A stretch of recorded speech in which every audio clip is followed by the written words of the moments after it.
Bonjour, on poursuit sur le chemin d'Emmaüs avec une généalogie. Eh oui,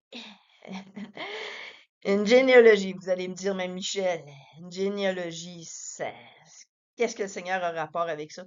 Eh bien, vous allez voir, même ça prophétise la venue de Jésus. Donc, on va regarder à travers la généalogie des prédiluviens et on va voir finalement qu'est-ce que cette généalogie-là nous indique. Donc, on poursuit. Plusieurs vont voir avec désintérêt les longues listes généalogiques. Cependant, celles-ci regorgent souvent d'informations importantes et nous permettent de situer les événements. La première liste généalogique annonce les événements futurs dans la signification des prénoms. Nous passerons dans celle-ci en revue en dévoyant le message qui s'y retrouve.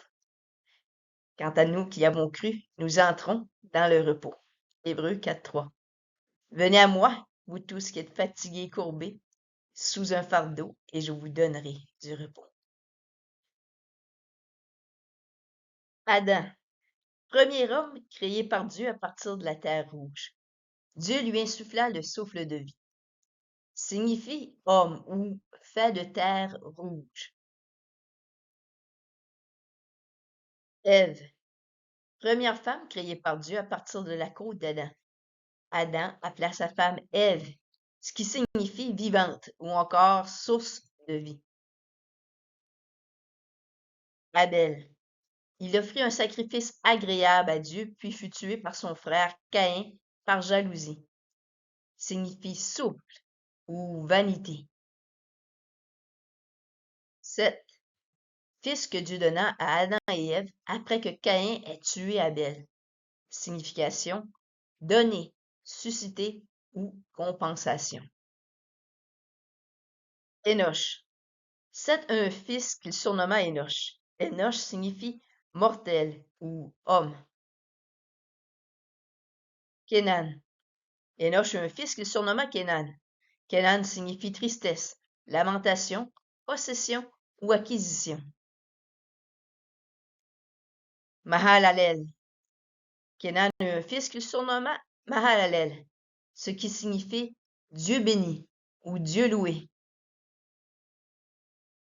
Jéred. Mahalel eut un fils qu'il surnomma Jéred, ce qui signifie descente. C'est à cette époque que les anges sont descendus. Enoch. Enoch, fils de Jéred, marcha avec Dieu et il ne fut plus, puisque Dieu l'enleva. Enoch signifie enseignement, dédié, consacré ou initié. Mathusalem. Enoch eut un fils qu'il surnomma Mathusalem, ce qui signifie sa mort apportera, homme de l'arbre ou homme du javelot. Lémec. Mathusalem eut un fils qu'il surnomma Lémec, ce qui signifie puissant, désespéré ou celui qui abaisse. Celui-ci engendra Noé. Noé, prédicateur de justice. Il construisit une arche, sauvant sa famille du déluge. Son nom signifie repos ou consolation.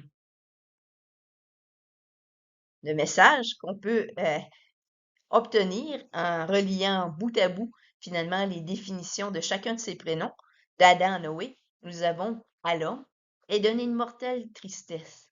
Mais le Dieu béni descendra et enseignera que sa mort apportera aux désespérés le repos.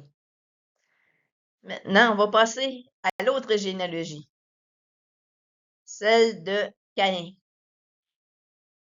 Donc, Caïn fut chassé loin des terres fertiles après avoir tué son frère Abel par jalousie. Son nom signifie conquérir, possession ou javelot. Enoch, fils aîné de Caïn, son nom signifie enseignement, dédié, consacré ou initié. La dédicace est possiblement à Dieu afin de remplacer Abel. Irad, fils aîné de Enoch, son nom signifie monter, plier, incliner, se séquestrer, haut, élevé, fugitif ou encore flotte. Caïn aurait déjà construit une première ville à cette époque. Mehujaël, fils aîné d'Irad, son nom signifie frappé par Dieu, effacé, annulé ou oblitéré. Methusaël, fils aîné de Mahujaël, son nom signifie homme qui est de Dieu, homme de Dieu ou descendance de l'homme-dieu. Lémec, fils aîné de Mathusaël, son nom signifie puissant, désespéré ou celui qui abaisse.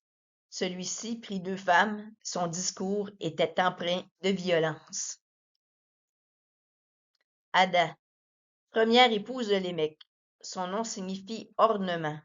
Elle est la mère de Jabal et de Jubal. Silla, deuxième épouse de Lémec, son nom signifie ombre. Elle est la mère de Tubal-Caïn. Jabal, premier fils de Lémec, son nom signifie conduire, accompagner, ruisseau ou cours d'eau. Il habitait sous les tentes et près des troupeaux. Jubal, deuxième fils de Lémec, son nom signifie conduire, accompagner, ruisseau ou cours d'eau. Il jouait du chalumeau et de la harpe. Tubal-Caïn, troisième fils de Lémec. Son nom signifie « Tu seras conduit par Caïn » ou « Tu accompagneras Caïn ». Il a été le premier forgeron des outils en fer et de bronze. Nahama, fille de Lémec, son nom signifie « beauté ». Maintenant, on va relier la signification des différents prénoms d'Adam, Tubal-Caïn, et donc vous allez voir la pensée que l'on obtient. L'homme qui acquiert l'enseignement pour s'élever sera effacé de la descendance de l'homme Dieu puissant, conduit par le javelot. Ça porte à réfléchir. On voit finalement qu'Adam, que plusieurs ont suivi dans sa descendance le comportement de Caïn, et on voit où ça mène, à la perdition. Donc, dans tout ça, il y a un élément qui se détache, donc c'est finalement l'enlèvement d'Hénoch. OK? Hénoch, c'est une préfigure de l'enlèvement des croyants avant que ne survienne le jugement de Dieu sur les infidèles des temps de la fin. Donc, on a vu lorsque finalement il y a eu la descente des anges que Hénoch a été enlevé. Donc, ça termine finalement toute l'étude sur les prédiluviens. Donc, qu'est-ce qu'on pouvait arriver avec seulement des prénoms finalement et leur signification, comment on pouvait voir Christ à travers tout ça et comment on a pu voir finalement aussi par la descendance de Caïn où mène le mal. Donc, on va poursuivre avec la prochaine étude qui est sur l'enlèvement. Donc, on se revoit bientôt.